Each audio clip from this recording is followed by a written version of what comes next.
नमस्कार, साझा समाचारमा हार्दिक स्वागत छ। सुरु गरौँ आजका मुख्य समाचारका शीर्षकहरूबाट।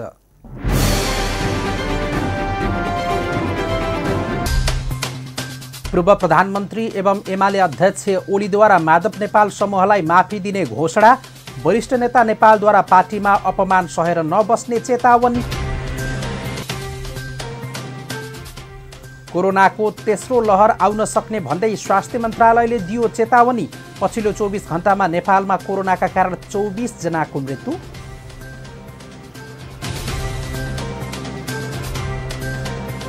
र टोकियो ओलम्पिक अन्तर्गत नेपालकी सोनिया भट्टले पहिलो खेलमै रसियन खेलाडीसँग प्रतिस्पर्धा गर्ने।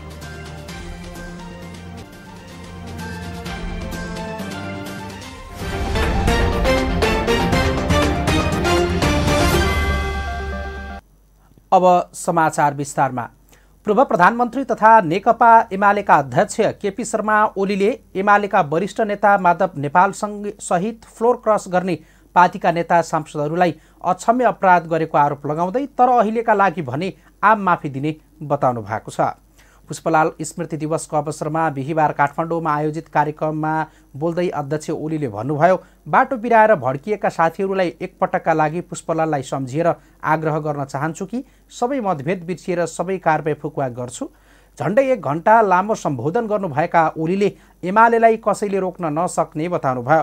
पुष्पलालले रोपेको र मदन भण्डारीले स्याहार सुसार र प्रबलीकरण गरेको नेकपा एमाले पार्टी हो भन्दै अध्यक्ष ओलीले यो कर्कलोको पातको पानी होइन, कसैले हल्ल्याउँदैमा भुइँमा खस्दैन भन्नुभयो। उता एमाले अध्यक्ष ओलीको मन्तव्य सुनेपछि प्रतिक्रिया दिँदै नेकपा एमालेका वरिष्ठ नेता माधव कुमार नेपालले अपमान सहेर कोही बस्न नसक्ने बताउनु भएको छ। बिहिबार पुष्पलाल स्मृति दिवसको अवसरमा काठमाडौँको चम्पादेवीमा आयोजित कार्यक्रममा बोल्दै नेता नेपालले अपमान सहेर बस्न पनि नसकिने र आफूले बनाएको घर छाडेर हिँड्न पनि मुस्किल पर्ने बताउनुभयो। कसले आफूले बनेको घरबाट त्यतिकै बाहिर निस्कन चाहन्छ, तर अपमान सहेर कोही पनि बस्दैन। गलत सबै खालका कुकर्महरू हुँदै अन्त्यलाई सहेर कोही पनि बस्नु हुँदैन। त्यो प्रशिक्षण हामीले पाएका छैन। उपचारको व्यवस्थादेखि लिएर भोगले पीडित भएका जनताको निम्ति आवश्यक प्रबन्ध गर्ने कुरामा संवेदनशील रहेर अगाडि बढोस् भनेर म प्रधानमन्त्री श्री देउवाको सरकारको ध्यान आकर्षित गर्न चाहन्छु। नेता नेपालले कसैलाई आफ्नो बनाएको घर छाडेर हिँड्ने मन हुन्न, तर अपमान सहेर कोही पनि बस्दैन भन्नुभयो। उहाँले अरूको अपमान गर्नेले समाज र राष्ट्रको अपमान पनि गर्ने भन्दै गलत प्रवृत्तिलाई निरुत्साहन गर्नुपर्ने बताउनुभयो। कम्युनिस्ट आन्दोलनलाई बलियो बनाएर अगाडि बढ्नुपर्ने बताउँदै उहाँले कम्युनिस्ट आन्दोलन सही दिशामा लिएर जाने क्रान्तिकारी पार्टीलाई बलियो बनाउन चाहेको बताउनु भएको हो। स्वास्थ्य तथा जनसङ्ख्या मन्त्रालयले कोरोना भाइरस सङ्क्रमणको तेस्रो लहर आउन सक्ने भन्दै सतर्क रहन आग्रह गरेको छ।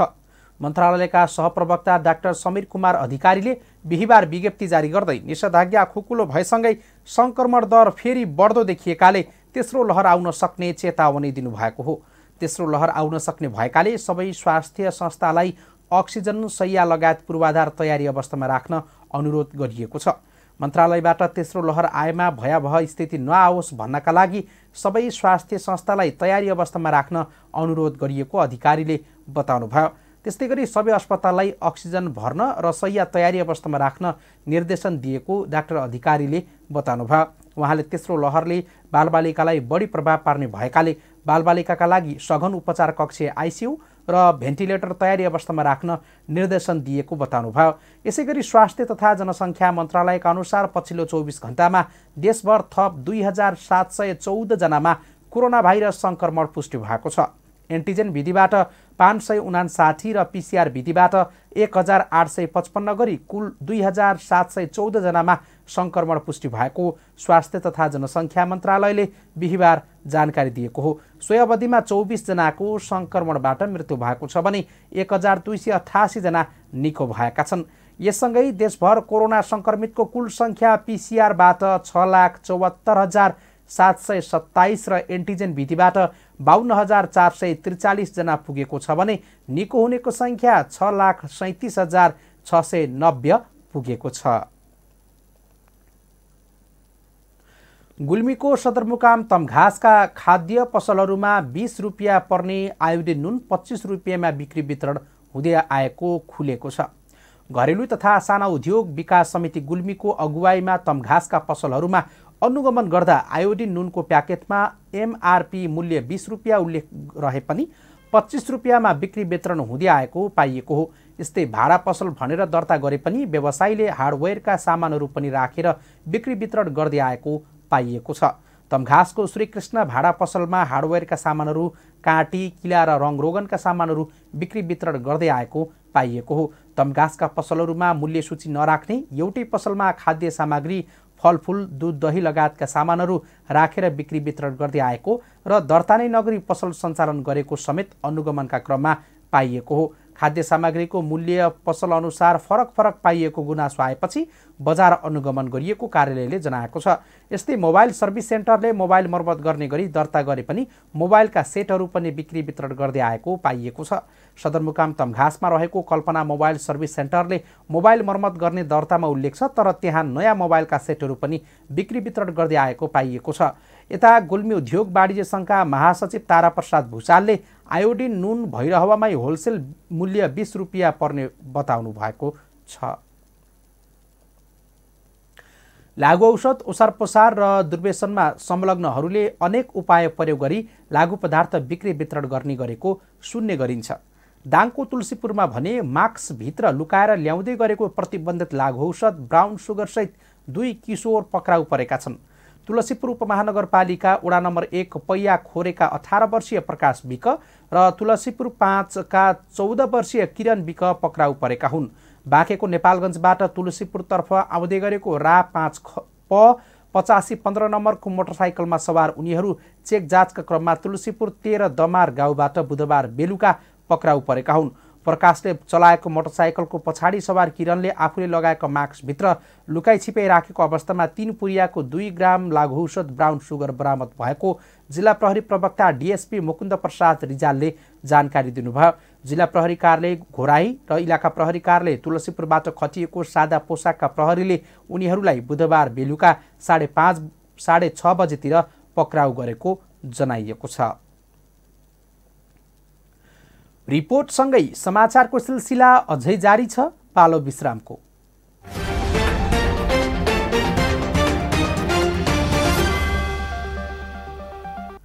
विश्रामपछि साझा समाचारमा पुनः स्वागत छ। अब बाँकी समाचार।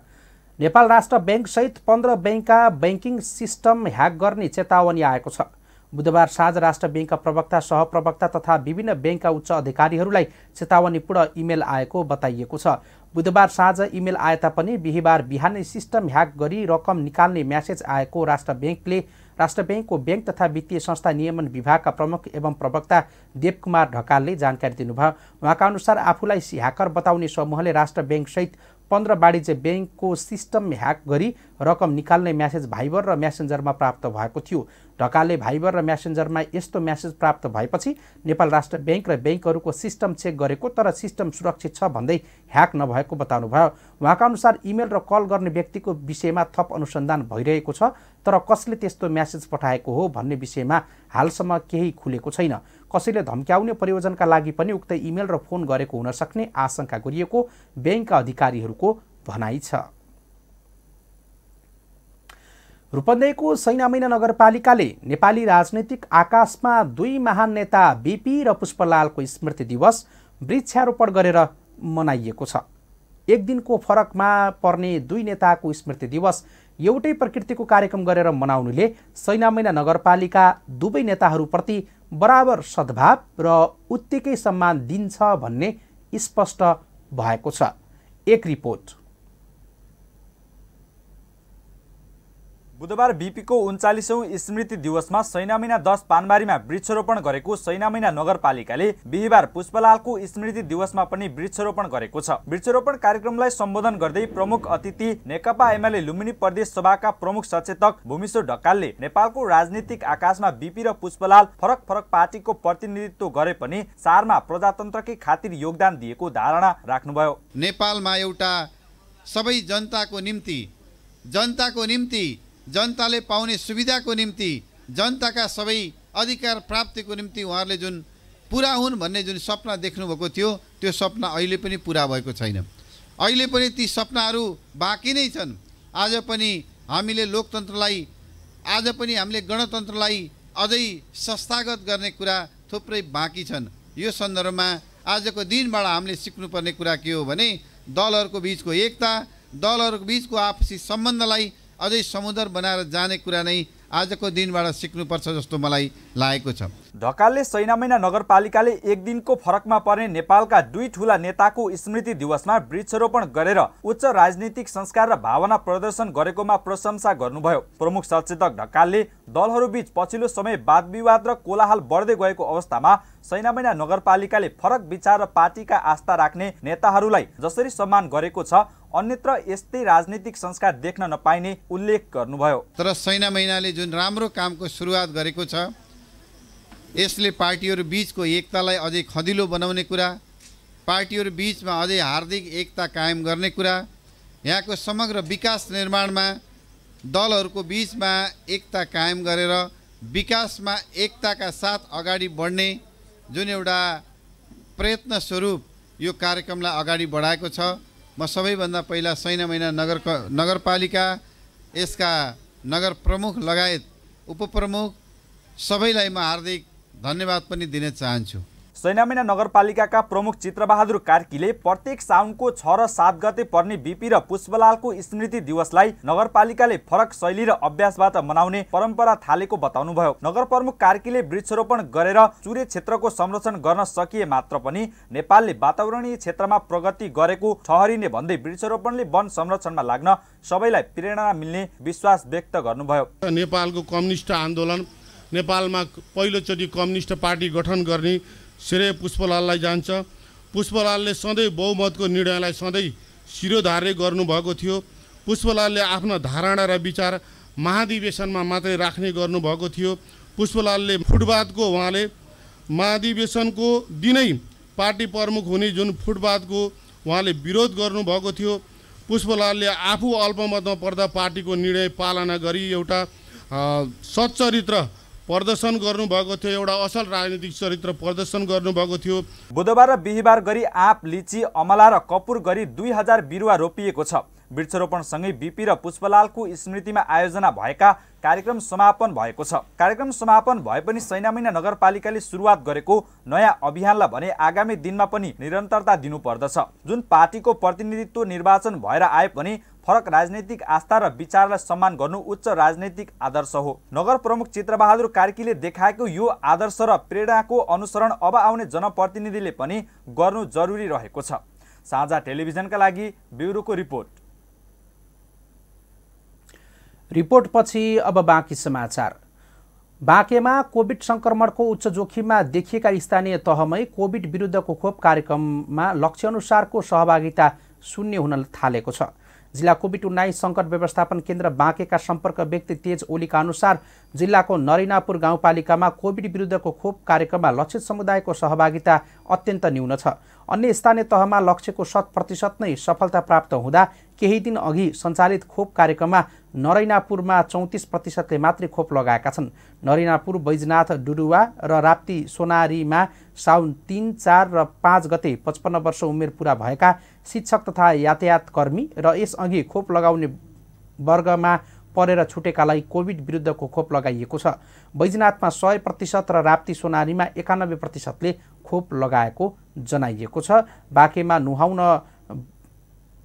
यसैबीच बाँकेमा नुहाउन भनी खोलामा पसेका 3 किशोरको डुबेर मृत्यु भएको छ। नेपालगञ्ज उपमहानगरपालिकाभित्र वडा नम्बर 11 सृष्टि टोलका अन्दाजी 16 वर्षीय अबिर गजहट र 17 वर्षीय अरमान गजहट र सोही वडाको सदर लाइनका राशिद गजहटको मृत्यु भएको जनाइएको छ। बुधबार बेलुका 5 बजेतिर कोहलपुर नगरपालिका 10 चटार स्थित डुडुवा खोलाको बाँधको नहरमा पौडी खेल्ने क्रममा उनीहरू डुबेर बेपत्ता भएका थिए। इलाका प्रहरी कार्यालय कोहलपुरका प्रमुख डीएसपी रविन्द्र खनालले खबर पाएपछि खोजी गर्ने क्रममा 3 जनाको शव फेला परेको बताउनुभयो। थप 2 जनालाई सकुशल उद्धार गर्न सफल भएको बताउँदै खनालले उनीहरूको अवस्था अहिले सामान्य बन्दै गएको समेत बताउनु भएको छ। बिदाको दिनमा एकै उमेर समूहका युवाहरू कपाल काटेपछि घुम्दै जाने क्रममा खोलामा नुहाउन भनेर पसेको खुल्न आएको उहाँले जानकारी दिनुभएको छ। समाचारको सिलसिला अझै जारी छ, पालो विश्रामको।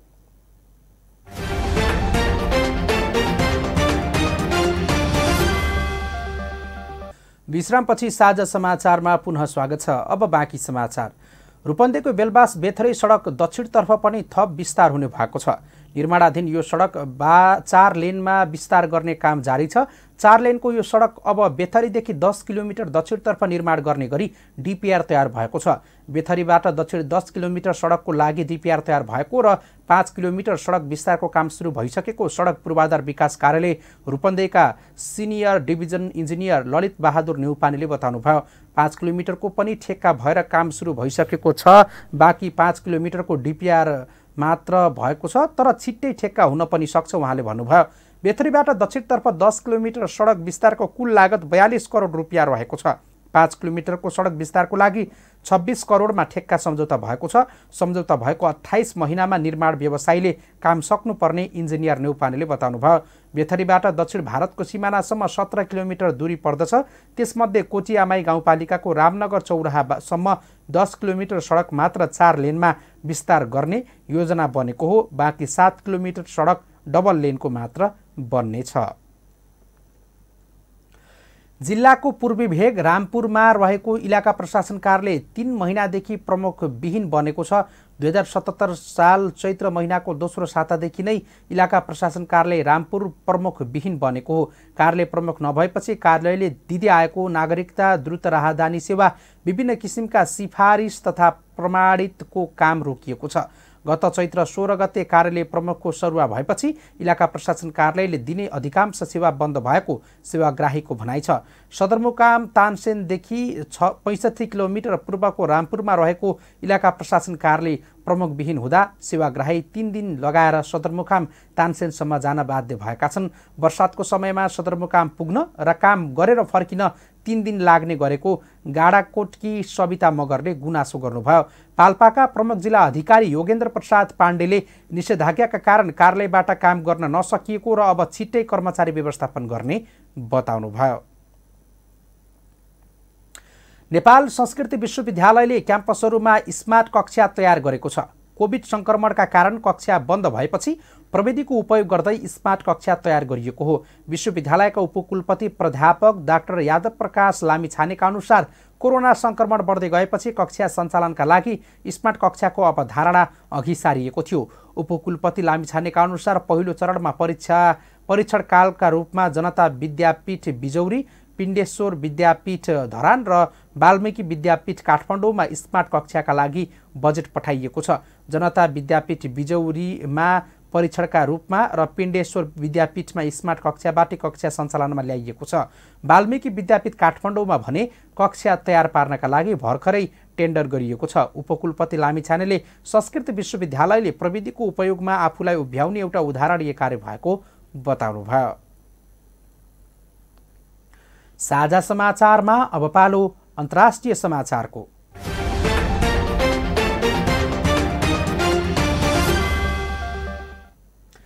अमेरिकाका 13 राज्यमा 80 स्थानमा डढेलो लागेको छ। डढेलोका कारण लाखौं हेक्टर जमिनमा नोक्सानी भएको छ भने घरसहित 160 वटा भौतिक संरचना समेत नष्ट भएका छन्। अमेरिकाको ओरिगनमा इतिहासकै भयानक डढेलो लागेको जनाइएको छ। अन्तर्राष्ट्रिय सञ्चार माध्यमका अनुसार डडेलुका कारण त्यहाँका हजारौं नागरिकलाई सुरक्षित ठाउँमा स्थानान्तरण गरिएको छ। गएको 6 तारिकदेखि लागेको आगो थप फैलिँदै गइरहेको खबरमा उल्लेख गरिएको छ। तीव्र गतिमा चलेको हावाहुरीका कारण डडेलो नियन्त्रणमा कठिनाइ भएको छ। डडेलो नियन्त्रणका लागि दिनरात खटिएको अग्नि नियन्त्रकले बताएका छन्। साझा समाचारमा अब पालो खेल समाचारको।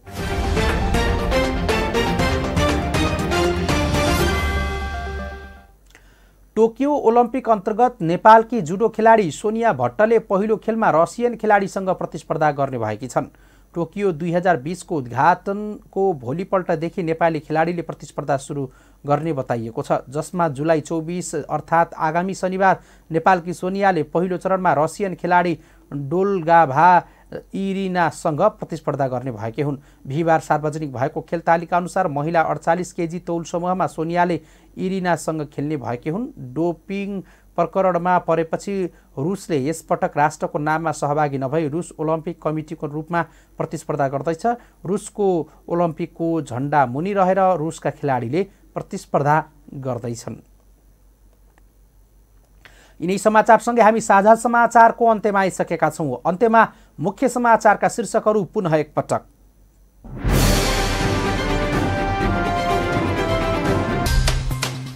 पूर्व प्रधानमन्त्री एवं एमाले अध्यक्ष ओलीद्वारा माधव नेपाल समूहलाई माफी दिने घोषणा। वरिष्ठ नेता नेपालद्वारा पार्टीमा अपमान सहेर नबस्ने चेतावनी। कोरोनाको तेस्रो लहर आउन सक्ने भन्दै स्वास्थ्य मन्त्रालयले दियो चेतावनी। पछिल्लो 24 घण्टामा नेपालमा कोरोनाका कारण 24 जनाको मृत्यु।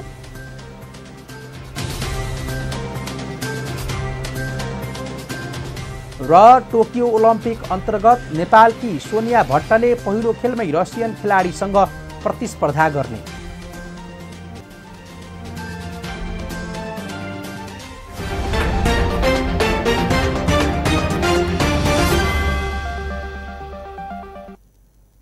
हवस् त अहिलेका लागि साझा समाचार सकियो। अब हाम्रो भेट अर्को समाचार बुलेटिनमा हुनेछ।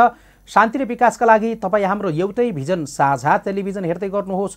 कोरोनाको उच्च जोखिम रहेकाले अझै पनि स्वास्थ्य मापदण्ड अपनाई सतर्क बनौँ। नमस्कार।